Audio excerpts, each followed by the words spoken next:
கோவையில் பெண்களுக்கு இடையே பெரும் வரவேற்பை பெற்றுள்ள போலீஸ் அக்கா திட்டம் நாமக்கல்லில் தொடங்கப்பட்டுள்ளது.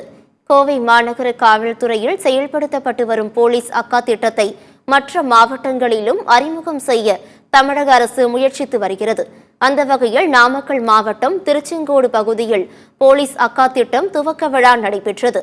நாமக்கல் மாவட்ட ஆட்சியர் உமா தலைமையில் நடைபெற்ற இந்நிகழ்ச்சியில் மேற்கு மண்டல காவல்துறை தலைவர் செந்தில்குமார் மற்றும் சேலம் சரக காவல்துறை துணைத் தலைவர் உமா ஆகியோர் கலந்து கொண்டு போலீஸ் அக்கா திட்டத்தை தொடங்கி வைத்தனர். பெண்களோட பாதுகாப்புக்காக பல்வேறு நிகழ்வுகள் பல்வேறு ப்ரோக்ராம் நாங்கள் செயல்படுத்திக்கிட்டு வரோம். காலேஜோ இல்லை ஸ்கூலோ அங்கே போயிட்டு அந்த குழந்தைகளோட இந்த போலீஸ் அக்காக்கள் மூலமாக போலீஸ் அக்கா திட்டங்களில் இருக்க நம்ம பெண் காவல் அதிகாரிகள் மற்றும் பெண் காவலர்கள் போலீஸ் அக்காக்களை அவங்களோட கல்வி நிலையங்களுக்கே போய் ஒரு அக்கா மாதிரி அவங்கள்ட்ட ஒரு பர்சனல் பாண்டில் அவங்களோட இன்ட்ராக்ஷன் பண்ணும்போது நிறையா விஷயங்களை அவங்களால சொல்ல முடியும்.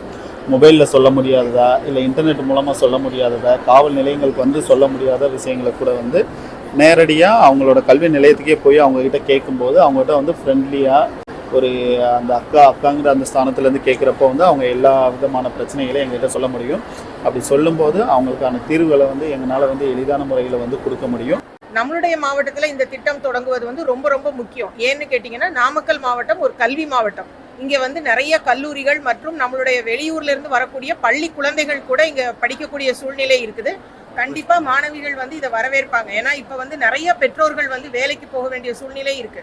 கட்டாயமா அவங்களுக்கு நெருக்கமான ஒருத்தர் இருக்கும் பொழுது அவங்க உரிமையோட தங்களுடைய பிரச்சனைகளை சொல்வதற்கான வாய்ப்பு இருக்கு. ஏதாவது சிக்கல்கள் இருந்தாலும் அதை நம்ம படிப்படியா சரிப்படுத்துவதற்கான வாய்ப்பும் இருக்கு. நிறைய ஒரு காலேஜ்க்கு இல்ல ஸ்கூல்ஸ்க்குன்னு ஒரு போலீஸை அவங்க நியமிச்சிருப்பாங்க. அவங்களோட ஒர்க் பாத்தீங்கன்னா வீக்லி ஒன்ஸ் எங்களை மாதிரி ஸ்டூடெண்ட்ஸ் கிட்ட உங்களுக்கு என்னென்ன ப்ராப்ளம்ஸ் இருக்கு அப்படின்னு கேட்டு தெரிஞ்சுப்பாங்க. இது ரொம்பவே பெனிஃபிஷியலா இருக்கும். ஸ்கூல் ஸ்டூடெண்ட்ஸ்க்கு பாத்தீங்கன்னா வீட்லயும் யார்கிட்ட இந்த மாதிரி செக்ஷுவல் ஹாரஸ்மெண்ட் ஏதாவது நடந்துச்சுன்னா அது யார்கிட்ட சொல்லணும்னு அவங்களுக்கு தெரியாது.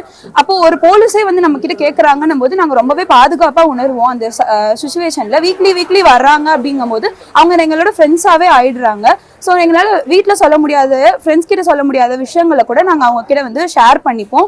ஸோ இந்த மாதிரி ஒரு திட்டத்தை எங்களுக்கு இன்ட்ரடியூஸ் பண்ணி வச்ச கவர்மெண்ட்டுக்கு ரொம்பவே நன்றி. ஸ்டேஜில் யாருக்கு ஒழுங்காக சொல்றதுன்னு தெரியாமல் லைக் பேரண்ட்ஸ்ட்டு சொல்கிறதா இல்லை டீச்சர்ஸ்ட்டு சொல்கிறதா சொன்னால் நம்மளை கார்னர் பண்ணுவாங்களோ அந்த மாதிரி இருக்கிற டைமில் போலீஸ் அக்கா ஸ்கீம் வந்ததுனால ஒரு வீக்கும் அவங்க அப்ரோச் பண்ணுறப்போ அவங்களால ஈஸியாக சொல்ல முடியும். தைரியமாக முன்னாடி அவங்க நடக்கிற பிரச்சனையெல்லாம் சொல்லுவாங்க.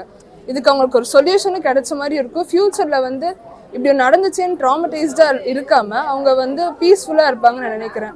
ஸோ இது விமென்க்கு ஒரு எக்ஸலன்ட் ஸ்கீம் கவர்மெண்ட் இனிஷியேட்டிவ் எடுத்ததில். So thanks to the government.